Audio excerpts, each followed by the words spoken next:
Imagine discovering so much gold that you could fill entire ships with treasure. Now imagine still going bankrupt. It sounds impossible, yet that's exactly what happened to the Spanish Empire. During the 16th century, Spain controlled one of the largest empires in history. Gold and silver poured into its ports from the Americas. Treasure fleets crossed the Atlantic carrying unimaginable wealth. Kings believed Spain had become the richest nation on earth. But just a few decades later, the empire was drowning in debt, prices were spiraling out of control, and the crown declared bankruptcy, not once, but multiple times. How can a country discover mountains of precious metals and still end up broke? The answer changed economics forever. When most people think of wealth, they think of gold. For thousands of years, gold symbolized power, success, and prosperity. So when Spanish explorers reached the Americas in the late 1400s and early 1500s, they believed they had found unlimited riches. Stories spread across Europe about cities covered in gold. Legends of El Dorado, the mythical city of gold, inspired explorers to risk everything. Many never found the legendary city, but what they did find was something almost as extraordinary. Huge deposits of gold and, even more importantly, vast quantities of silver. Spain suddenly possessed more precious metals than any European kingdom had ever controlled. It looked like the beginning of endless prosperity. Instead, it marked the beginning of one of history's greatest economic disasters. Chapter 1. Spain discovers a mountain of gold. After the voyages of Christopher Columbus opened the way to the Americas, Spanish conquistadors expanded rapidly across the continent. Figures like Hernán Cortés conquered the Aztec Empire. A few years later, Francisco Pizarro defeated the Inca Empire. Along with territory came enormous quantities of treasure: gold ornaments, jewelry, religious artifacts, royal collections.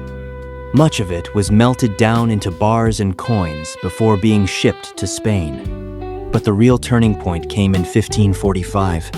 High in the Andes Mountains, miners discovered Potosí in present-day Bolivia. The mountain contained one of the richest silver deposits ever found. Workers extracted enormous amounts of silver year after year. Some historians estimate that Potosí produced a significant share of the world's silver during the 16th and 17th centuries. The mountain became known as the mountain that eats men because of the harsh and often deadly conditions faced by many workers, including indigenous laborers compelled to work through colonial systems. For Spain, however, it looked like an endless fountain of wealth. Chapter 2. The greatest treasure fleet in history. Getting treasure across the Atlantic wasn't easy. Pirates, storms, and rival navies threatened every voyage. To protect its wealth, Spain created one of history's most sophisticated shipping systems. Each year, massive treasure fleets sailed from ports in the Americas. Their cargo included silver bars, gold coins, emeralds, pearls, sugar, tobacco, and valuable spices. Armed warships escorted the fleet across the Atlantic. When the ships finally arrived in Seville, crowds gathered to witness the unloading of incredible fortunes. Imagine standing on the docks as workers carried chest after chest, overflowing with silver. For people living at the time, it must have seemed as though Spain had unlocked unlimited wealth. Kings spent lavishly, palaces grew larger, cathedrals became more magnificent. Spain appeared unstoppable. Every new fleet strengthened the belief that the empire's riches would never end. But beneath the celebration, a dangerous economic problem was already beginning to grow. Chapter 3. The empire that became rich overnight. As treasure continued flowing into Spain, something unexpected happened. Money became easier to obtain. The amount of gold and silver circulating throughout Europe increased dramatically. At first, this felt like prosperity. The Spanish crown could finance armies. Merchants expanded their businesses. Nobles purchased luxurious estates. Cities became wealthier. But beneath the surface, the economy wasn't becoming stronger. Spain was importing many manufactured goods from other European countries, instead of producing enough at home. The empire relied heavily on precious metals, rather than building a diversified economy. Gold and silver created the illusion of endless wealth. The real foundations of long-term prosperity, productive industries, innovation, and efficient economic systems received far less attention. It was as if a family won the lottery, but never learned how to manage its money. The treasure kept arriving, the spending kept growing, and few people realized that the empire's greatest strength was slowly becoming its greatest weakness. Chapter 4. Why gold didn't make Spain rich. At first, Spain believed it had discovered the secret to unlimited wealth. Ship after ship arrived loaded with gold and silver from the Americas. The royal treasury overflowed. The empire looked richer than any nation in Europe. But there was one problem. Gold isn't the same as wealth. Real wealth comes from producing goods, improving technology, educating people, and building businesses that create value over time. Spain had more money, but it wasn't producing enough. Instead of investing heavily in manufacturing, innovation, and industry, the kingdom imported many of its finished goods from countries like England, France, and the Netherlands. Spanish gold often flowed right back out of the country to pay foreign merchants. Then another problem appeared. As more gold and silver entered Europe, the money supply grew rapidly. People suddenly had more coins to spend. But farms weren't producing food much faster. Factories weren't making many more products. The result was simple. Prices began to rise. Historians call T-9/8 period the price revolution. Across much of Europe during the 16th century, inflation increased significantly as precious metals entered circulation alongside other economic changes. Bread became more expensive, clothing cost more, land prices climbed. Daily life became harder for ordinary families. Ironically, the more treasure Spain received, the less purchasing power that treasure often had over time. Chapter 5. Inflation, Debt, and Endless Wars. Inflation wasn't Spain's only problem. The empire was fighting wars across Europe. It financed military campaigns in Italy, the Netherlands, the Mediterranean, and conflicts involving England and France. Wars were incredibly expensive. Even mountains of silver couldn't pay every bill. So the Spanish crown borrowed enormous sums from powerful banking families, particularly financiers based in cities such as Genoa and Augsburg. The expectation was simple.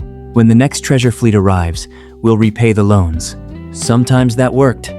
Sometimes it didn't. Storms delayed ships. Pirates attacked convoys. Some treasure never reached Spain.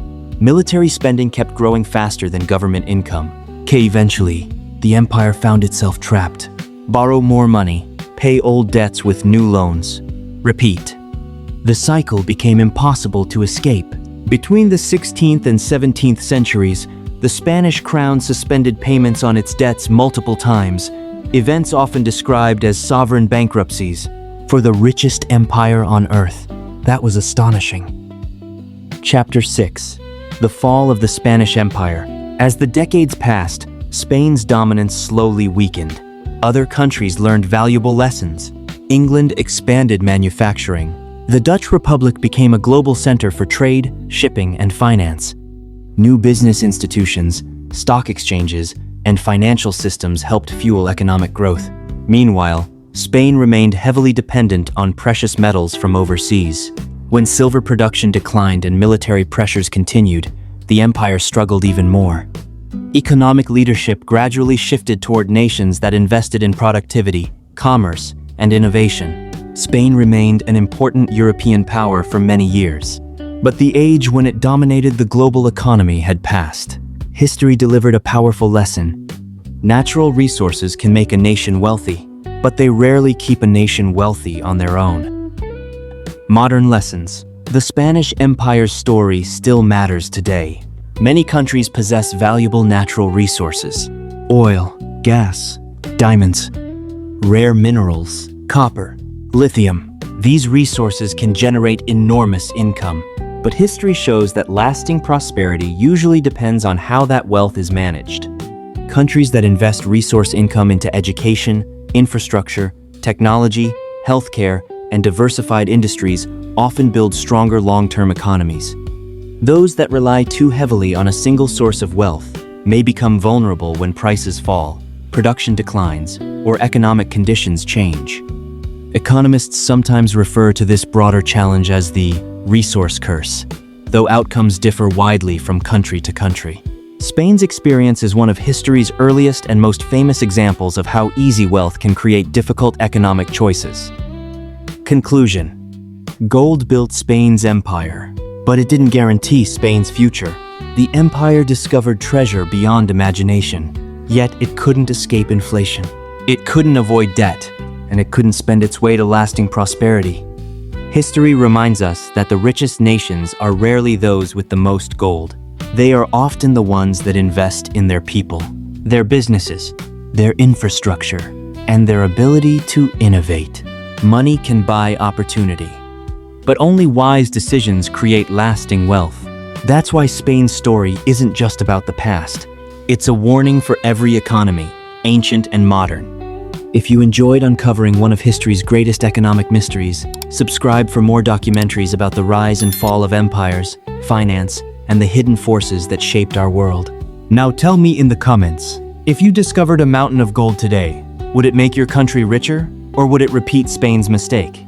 Because history doesn't always repeat itself, but it often rhymes.